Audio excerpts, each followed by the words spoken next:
Hi folks, my name's Andrew and welcome to the Power Labs of Ametek Power and Data Systems. If you've ever wondered what a primary electrical power system looked like on an aircraft, we've got a great setup of a twin engine system that is seen on a typical medium-sized business jet or aircraft or helicopter. For a primary system, there are really three major system components: generation, distribution, and storage. I'd like to begin this video by walking you around the system and introducing you to the basic system components. Power storage. Batteries are an essential part of the aircraft electrical system in providing safe backup power in the event of primary power source failure. They can also benefit the system by acting like a large capacitor and providing a filter effect on the power lines. The other important use of the battery is to provide the engine starting power when a ground power is unavailable. Because batteries only have limited storage, it is important to get the engine spooled up, driving the onboard generators and supplying the continuous electricity needed for flight. Batteries on the aircraft come in several chemical technologies: lead acid, NiCad, lithium ion. All three each have advantages and disadvantages. For this lab setup, we went the inexpensive route by procuring two 12-volt automotive batteries and connecting them in series to provide the requisite 24 volts that the aircraft electrical system expects to see. The key to a successful engine start is to have a source that can supply enough energy to get the engine moving, and this can require momentary currents as high as 1200 to 1500 amps for the first moments of the sequence. The second part of the system is the power distribution network. Electricity needs to flow to start the generators, charge any batteries on the network, and more importantly, provide power to the essential flight electronics, as well as the requisite coffee pot and toilet waste pump for those longer flights. In this setup, we've stripped away any enclosures that contain the distribution network, and we can really get a good look at the various buses and interconnections on the aircraft system. Copper bus bars and large gauge cables are used to deliver currents with minimum voltage drop, and various sensors are implemented to monitor basic parameters of voltage, current, and all of the health status. Shunts and Hall effect sensors may be used for current measurement, and current transformers are used to assure that all current produced by the generating device is accounted for. Each power source is connected to the network, and it's typically isolated from each other by heavy-duty switches called contactors, which we have 6 of them here in this system. As these switches are closed, electricity can flow to and from the various buses.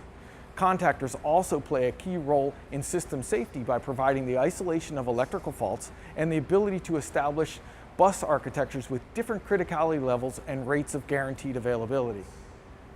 In the event of a system fault, it may be necessary to shed non-essential loads and isolate the fault by opening up the respective contactors. Depending on the complexity and automation of the electrical system, the logic for handling these faults can be pilot intensive. More complex systems have greater automation to reduce pilot workload during these events. And as systems continue to move more and more towards solid-state switching and microprocessor-driven control, the whole notion of high current individual contactors will go away, and what we'll start to see is virtual buses becoming more of a reality on aircraft systems. But that's a topic for a whole nother video. For this dual electrical generator system, we have 2 generator inputs into our distribution network with the names left gen and right gen for left generator and right generator, or left engine and right engine, to mimic a twin engine aircraft. These contactors are only allowed to close when healthy power is being produced by the generators. There are also 2 other contactors in this system that may be less obvious. They look like they're in parallel with the generator contactors, and that's because they really are. In this architecture, these contactors are specifically dedicated for engine starting function when the generator is being used as a motor to get the engine spinning. During the first 20 seconds of the start sequence, these contactors handle the large starting current supplied by the battery or external power card. Once the engine is started and power is being generated, these contactors are open, and the generator line contactors now take control of distributing the generator power. There are 2 remaining contactors in this system: the battery contactor and the bus tie contactor. While the battery contactor is pretty obvious, it's used to connect and disconnect the battery from the bus, the bus tie contactor is really unique to a multi-engine aircraft. Often this contactor is left open in normal operation to provide good separation between the 2 generating sources, and the two main buses. This bus tie becomes useful for providing a redundant source of power to loads and doing specific functions like cross-engine start assist, where the active generator helps the battery spool up the second engine. The third piece to a primary electrical power system is generation. The generator is a rotating machine that creates electricity and relies on a fueled engine to provide the rotational motion to produce voltage and current. This system utilizes two 400 amp shunt wound brush type generators. So with both of these generators running, we can basically produce up to 800 amps, and that's with a cruising rotational speed of say 10 to 12,000 RPM.